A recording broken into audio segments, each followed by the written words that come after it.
ৰাশি আমি যোৱা ভিডিঅ'ত আলোচনা কৰিছো যে চন্দ্ৰ ৰাশি বহুত ইম্পৰ্টেন্ট হয় কেতিয়া যেতিয়া আমি ঘটনাবিলাকৰ খুব চাম ঠিক আছে যোৱা ভিডিঅ'ত আমি চন্দ্ৰ ৰাশিৰ পৰা সূৰ্যৰ পজিশনৰ হিচাপত আমি আলোচনা কৰিছিলো আজি আমি আলোচনা কৰিম চন্দ্ৰ ৰাশিৰ পৰা চন্দ্ৰৰ প্লেসমেন্টত কেনেকুৱা ৰিজাল্ট বিলাক আহিব কোন ভাৱত চন্দ্ৰ ৰাশিৰ পৰা চন্দ্ৰ প্লেস হৈ থাকিলে ভাল ৰিজাল্ট দিব বা বেয়া ৰিজাল্ট দিব সব ৰাশি যিকোনো হ'ব পাৰে জন্ম কুণ্ডলী এখনত চন্দ্ৰ দেৱতা যিটো ৰাশিতে থাকিব সেইটোৱে হ'ব চন্দ্ৰ ৰাশি আৰু সেইটো প্ৰচলিত হৈ আছে টিভিত চাওক পেপাৰত চাওক মেগাজিনত চাওক সদায় ৰাশি হিচাপত দিয়ে কি কোনটো হিচাপত যে চন্দ্ৰ যিটো ৰাশিত ভ্ৰমণ কৰে সেইটো হ'ল চন্দ্ৰ ৰাশি তো আজি আমি চন্দ্ৰ ৰাশি মুন সাইন ট্ৰেনজিটত চাম প্লেসমেন্ট অফ মুন ঠিক আছে প্লেসমেন্ট of moon চন্দ্ৰৰ স্থিতি হিচাপত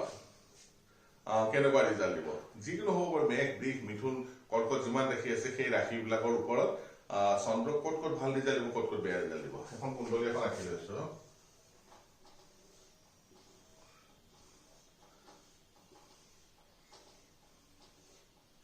আমি মেঘ ৰাশিৰ ৰেফাৰেন্স দিছো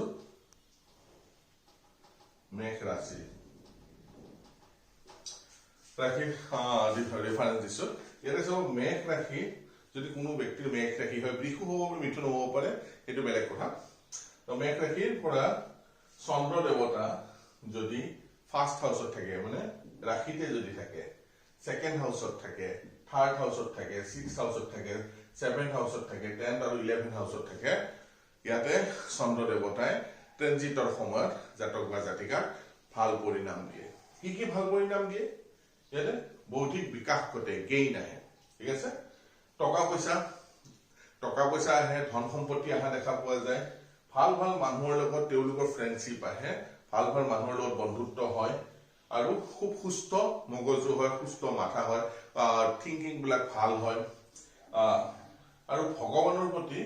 তেওঁলোকৰ আস্থা বিশ্বাস বাঢ়ি যায় কেতিয়া বাঢ়িব চন্দ্ৰ ৰাশিৰ পৰা চন্দ্ৰ যদি ফাৰ্স্ট হাউসত মানে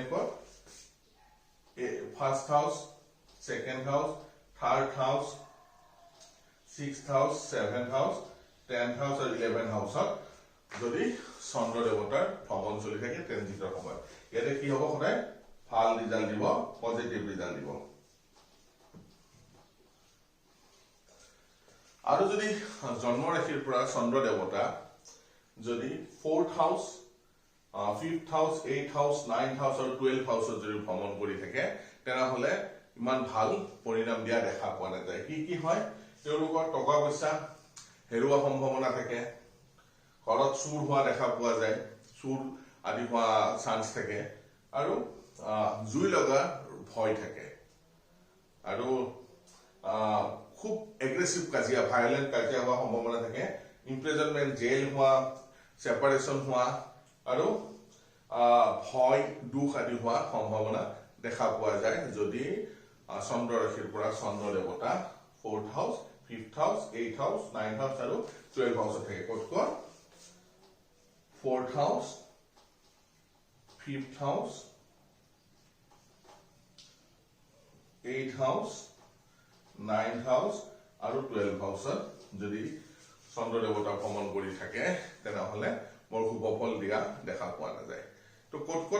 জন্ম ৰাশিৰ পৰা চন্দ্ৰ দেৱতা শুভ ফল দিব এইবিলাক কিয় আমি আলোচনা কৰি আছো যে ট্ৰেনজিট এটা খুব ইম্পৰ্টেন্ট চেপ্টাৰ হয় আমি লগ্ন কুণ্ডলীখন চাও কিন্তু লগতে ট্ৰেনজিটও চাব লাগে ট্ৰেনজিট নাচালে আমি একুৰেট ফলাদেশ কৰাত অসুবিধাত পৰিম তো সেইকাৰণে জন্ম ৰাশিৰ পৰা সেইকাৰণে ৰাশি ইম্পৰ্টেন্ট বুলি কোৱা হয় যে মানে ৰাশি কিয় চাই পেপাৰত টিভিত মেগাজিনত ৰাশি কিয় থাকে কাৰণ ৰাশিটোৰ পৰাহে পজিশন হিচাপত জাতক বা জাতিকাৰ ফলবিলাক আমি ভালকে পাব পাৰো তো ইয়াতে কি কৈছে যিকোনো চন্দ্ৰ ৰাশি হ'ব পাৰে চন্দ্ৰ ৰাশিৰ পৰা first second third 6th 7th 10th 11th হাউসত যদি চন্দ্ৰ দেৱতাৰ যদি ট্ৰেনজিটত যদি ভ্ৰমণ কৰি থাকে তেনেহলে জাতক বা জাতিকাৰ শুভ ফল পাব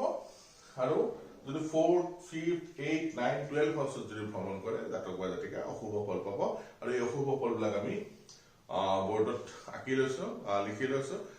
এনেকুৱা হিচাপত যদি আমি যদি প্ৰেডিকশ্যন বিলাক কৰো তেনেহলে ইয়াৰ পৰা আমি খুব ইজিলি খুব ভালকে গ্ৰহৰ according to placement of the planets আমি হলিডেজ বিলাক কৰিব পাৰো ঠিক আছে তো আশা কৰো এই সৰু সৰু ভিডিঅ'বোৰে আপোনালোকক জ্যোতিষ শাস্ত্ৰৰ প্ৰতি অলপ হ'লেও আকৃষ্ট কৰিব আৰু আপোনালোকে কুণ্ডলীত লগাই চাওকচোন কেনেকুৱা ৰিজাল্ট আহে ভাল বেয়া কি আহে আশা কৰো এই ভিডিঅ'বোৰ আপোনালোকক ভৱিষ্যত ফল গঠনত সহায় কৰিব মোৰ ভিডিঅ' যদি চাই ভাল লাগে তেনেহলে লাইক কৰিব শ্বেয়াৰ কৰিব আৰু সাবস্ক্ৰাইব কৰিব নাপাহৰিব